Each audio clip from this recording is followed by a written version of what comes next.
So hello and welcome बच्चों। चलिए हम शुरू करते हैं। आपका इंट्रो कुछ बचा हुआ था फ्रैक्शन का, मतलब भिन्न का, हम उसे कंप्लीट करते हैं, ठीक है। लेकिन मज़ेदार टॉपिक है, एक बार आसानी से जुड़िएगा इसमें, ठीक है। हाँ तो शुरू करते हैं भैया। एन इम्पोर्टेंट प्रॉपर्टी, अब इसकी क्या महत्वपूर्ण गुण है यानी प्रॉपर्टी है, ठीक है। देखते हैं हम। If numerator and denominator of a fraction are both multiplied by the same non-zero number, then its value is not change। देखिए, कहने का मतलब ये है कि सबसे पहली बात, ये मेरा पेन है, ढक्कन ओपन हो गया, ठीक है, बंद हो। ये जो ऊपरी है, यहाँ से दिखाई तो दे रहा होगा, यहाँ से यहाँ तक ब्लैक ब्लैक है। इसे हम मान लेते हैं ये मेरा क्या है, न्यूमरेटर यानी मेरा अंश है।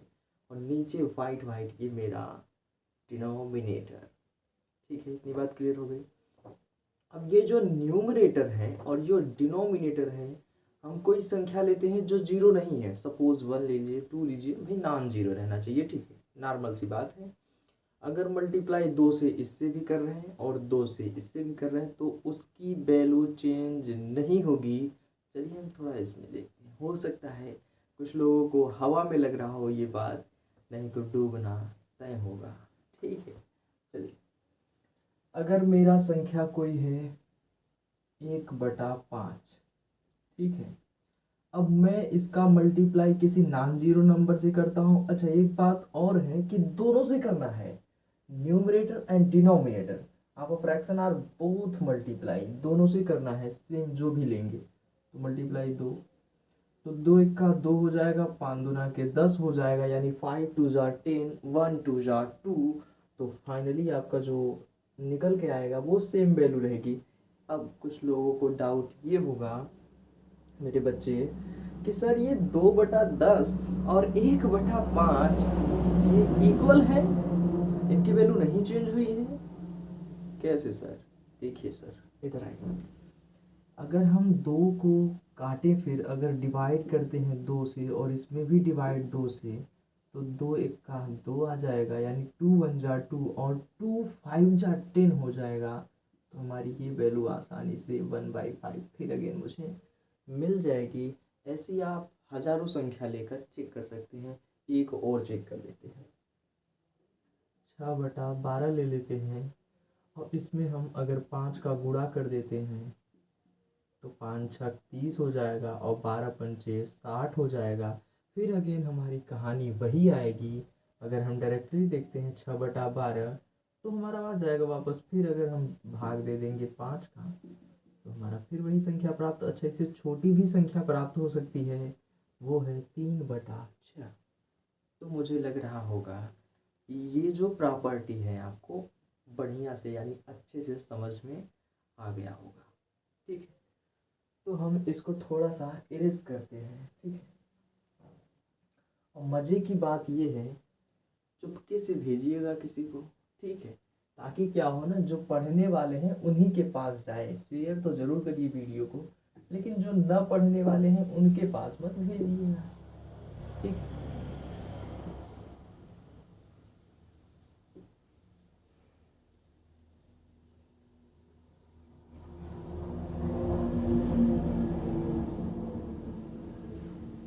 अब शुरू करते हैं हम। जो आपका कुछ टाइप बचा था फ्रैक्शन का, उसमें चलते हैं, ठीक है। Equivalent fraction. अब ये इक्विवेलेंट फ्रैक्शन क्या है, दिमाग में बहुत सारे थॉट चलने लगे होंगे। इक्विवेलेंट फ्रैक्शन, फ्रैक्शन में टाइप ऑफ इक्विवेलेंट फ्रैक्शन क्या है। कुछ नहीं है, समान फ्रैक्शन कहते हैं, या इसे हम बराबर का फ्रैक्शन कहते हैं, या समान वैल्यू का फ्रैक्शन कहते हैं, जो भी कह लीजिए। इसमें कहा है given fraction and the fraction obtained by multiplying और dividing is numerator and denominator by the same non zero number are called equivalent fraction. अब मैं समझा देता हूँ थोड़ा सा। देखिए, हमारा जो इक्विवेलेंट फ्रैक्शन है वह फ्रैक्शन है जिसमें हम किसी नॉन जीरो नंबर से या तो मल्टीप्लाई, समान दोनों रहने चाहिए। ऐसा नहीं है कि न्यूमरेटर में हम 2 से और डिनोमिनेटर में 5 से, ये तो नाइंसाफ़ी हो जाएगी। तो समान का मतलब ही ख़त्म। तो न्यूमरेटर में भी 2, डिनोमिनेटर में भी 2, इस तरीके से जो वैल्यू आएगी वो इक्विवेलेंट मतलब समान आएगी, जैसा अभी हमने थोड़ा सा हिंट दिया था। तो चलिए इसमें हम करके दिखाते हैं, ठीक है। सपोज मेरा 8/10 है, ठीक है।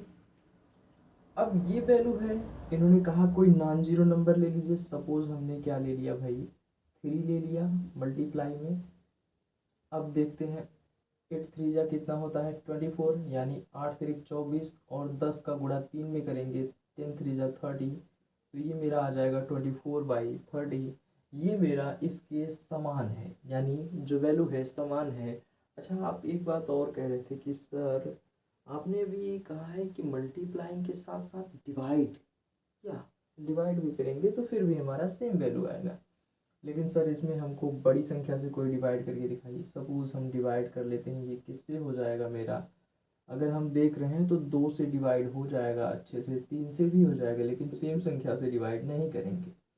तो 2 से डिवाइड करने पर मेरा आ गया इस पार 12 और इस तरफ 15, ठीक है। तो 12/15 या 8/10 या 24/30 सबके सब इक्वल नंबर है, ठीक है।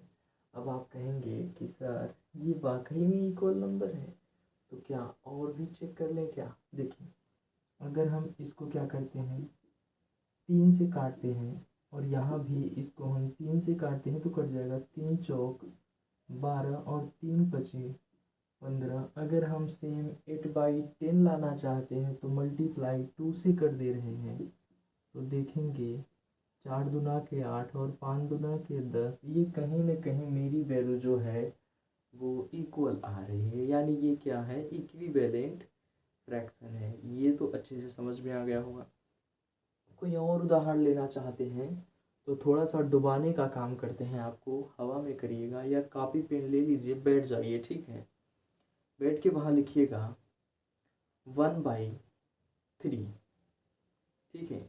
अब मल्टीप्लाई 2 से करिएगा, तो 2 का मल्टीप्लाई 1 में करने में 2 1 जा 2, और 3 का मल्टीप्लाई 2 में करने पर 3 2 जा 6, 2/6 आएगा। ये चेक करिएगा। और अगर आप डिवाइड करना चाहते हैं तो अगेन डिवाइड कर लीजिएगा, ठीक है। अब देखते हैं और, अच्छा इक्विवेलेंट फ्रैक्शन हो गया मेरा। चलिए ये तो बात कंफर्म हो गई होगी, चाहे हम डिवाइड करें या मल्टीप्लाई करें हमारी सेम वैल्यू आएगी। और एक बात क्लियर है कि हम सेम नंबर से ही करेंगे तभी हमारा इक्विवेलेंट आएगा, अदर अदर नंबर से न्यूमरेटर डिनोमिनेटर को करने पर नहीं आएगा, ठीक है। चलिए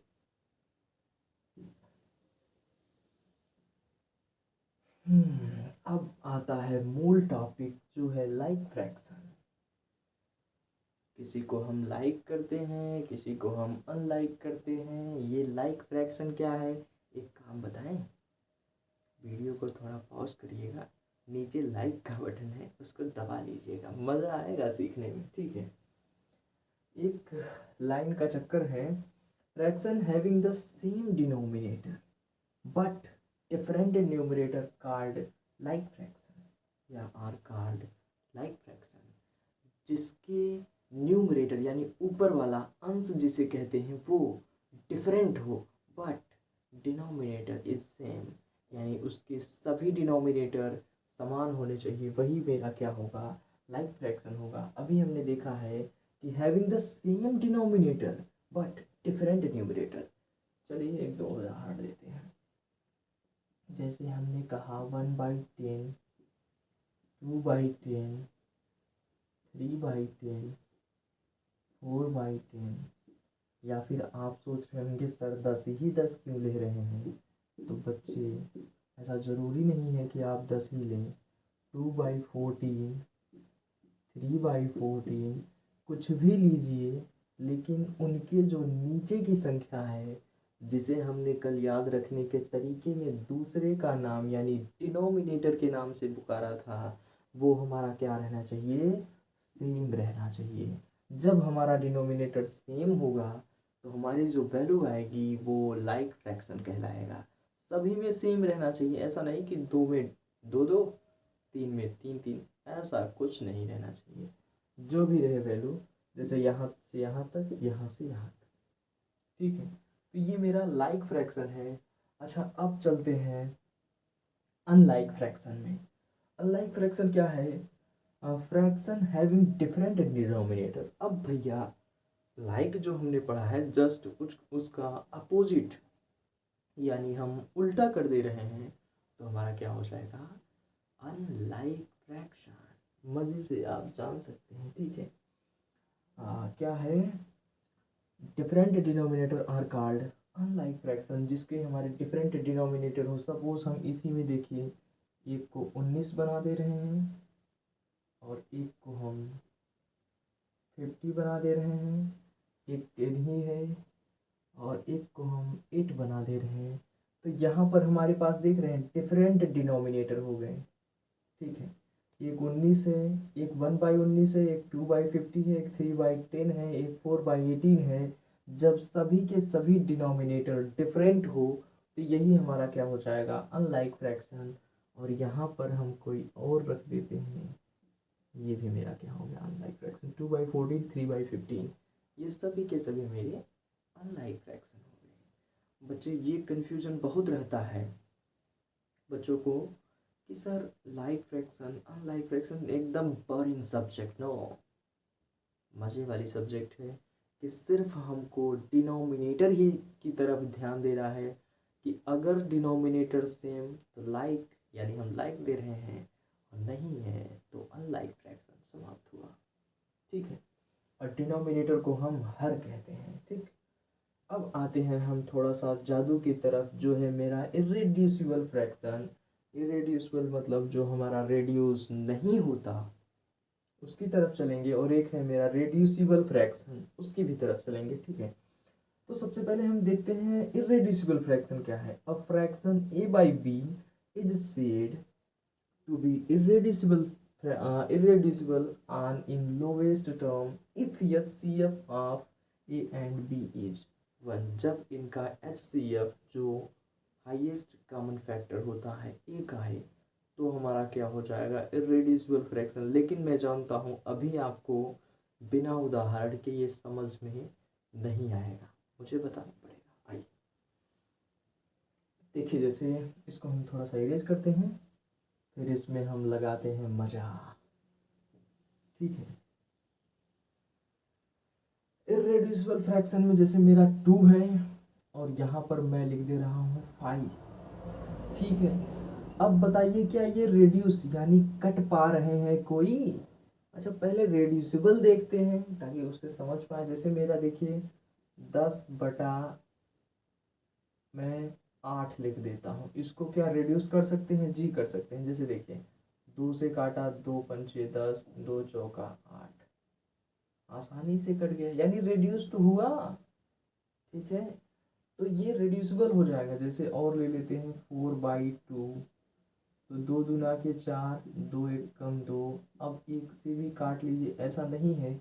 उसमें क्या करते हैं, जब सिंपल हम पहले देखते हैं कि जो हमारी संख्या नॉर्मली किससे कट रही है, बिना एक से कट रही है, एक से मत काटिए, जो विदाउट 1 के कट रही है, यानी जिसका HCF 1 ना हो, वो अगर संख्या कट जा रही है, एक प्रकार से हम ऐसे कह सकते हैं शुद्ध भाषा में कि जो संख्या एक को छोड़कर और सबसे कट जाए वो हमारा रिड्यूसिबल होता है, और जो सिर्फ एक ही से कटे हमारा इरेड्यूसिबल फ्रैक्शन होगा। जैसे अभी हमने बताया है कि 2/5 को और किससे काट सकते हैं, नहीं काट सकते हैं। 3 बटा, अगर हम कोई संख्या और लेते हैं, अगर हम 2 लेते हैं तो ये भी नहीं कटेगा। अब 5 बटा को अगर हम लेते हैं, एक में लेते हैं, तो ये भी हमारा नहीं कटेगा। तो ये सभी के सभी हमारे क्या हो जाएंगे भैया, इरेड्यूसिबल फ्रैक्शन हो जाएंगे। या फिर हम यहाँ 4/5 भी लेते हैं तो ये हमारा एक के अलावा और किसी से नहीं कटेगा। तो ये सभी के सभी हमारे क्या हो जाएंगे, इरेड्यूसिबल फ्रैक्शन हो जाएंगे। और 2/9 लेता हूँ तो ये किससे कटेगा, ये भी इन दोनों में से किसी से नहीं कट पाएगा, ठीक है। और 3 बटा अगर मैं 8 लेता हूँ तो भी ये किससे रिड्यूसिबल है भैया, किसी से नहीं है, ठीक है। तो ये सारे के सारे इरेड्यूसिबल फ्रैक्शन हो गए, मतलब इनको हम किसी से नहीं काट सकते, लेकिन रेड्यूसिबल पर आते हैं, ठीक है। अच्छा यहाँ पर दिया है if HCF A and B is 1, जिसका HCF A और B का एक ही हो, ठीक है। वो हमारा इरेड्यूसिबल होता है, यानी रिड्यूसिबल नहीं है।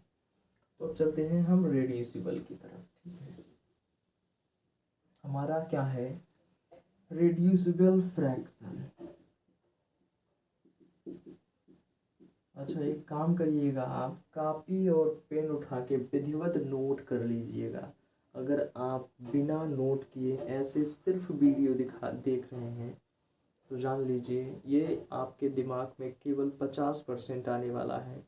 अगर एक्सेप्ट है कि हम सिर्फ सर 85% पढ़ना चाहते हैं तो पढ़िए, लेकिन अगर आप ये चाहते हैं कि नहीं मुझे सिर्फ इसका 100% चाहिए, तो उसके लिए कापी पेन लेकर बैठना पड़ेगा लल्ला, ये ज़रूरी है। ठीक है, चलिए, reducible fraction if HCF of A and B, ठीक है, A and B other than 1, then A by B is said to be reducible fraction जब हमारा क्या हो, A और B बिना एक के कटे। ठीक है, other than A and B। ठीक है, तो then A by B is said to be reducible fraction. A by B को हम रेड्यूसिबल फ्रैक्शन कहते हैं। जैसे मेरा अभी हमने बताया है कि अगर मेरा 25/25 है, या मैं 100/20 लिखता हूँ, तो ये भी देखो 5 से रेड्यूसिबल है। 5×5=25, 5×5=25, 5×1=5, 5×1=5, ये भी कट जाएगा 20 से। तो अगर 20 से काटेंगे तो 20×5=100 हो जाएगा, और 20×1=20 हो जाएगा। ठीक है, तो ये कहीं ना कहीं रेड्यूसिबल है। और रेड्यूसिबल चेक करना चाहते हैं तो भैया 100/50 भी लिख सकते हैं। जितने भी रेड्यूसिबल हैं 2/4 भी लिख लीजिए, 3/9 भी लिख लीजिए, 3×1=3, 3×3=9। इस तरीके से सभी के सभी हमारे ये रेड्यूसिबल फ्रैक्शन हो गए। तो मुझे लग रहा होगा जो हमने अभी बताया है ये परफेक्ट रूप से आपको समझ में आया होगा। तो वीडियो कैसा लगा, और चुपके से उन्हीं दोस्तों के साथ शेयर कीजिएगा जो पढ़ने वाले हैं, अदरवाइज़ किसी को मत शेयर करिएगा। नहीं तो हो सकता है कि आपको जान के इस चैनल को सब्सक्राइब तो कर लेगा लेकिन पढ़ेगा ही नहीं। तो मैं ये चाहता हूँ जिसका भाई जो कम से कम इस चैनल पर अपना कुछ योगदान देना चाहता है वो कम से कम लाभ भी तो पाए। तो वीडियो को यहीं समाप्त करते हैं। Thank you.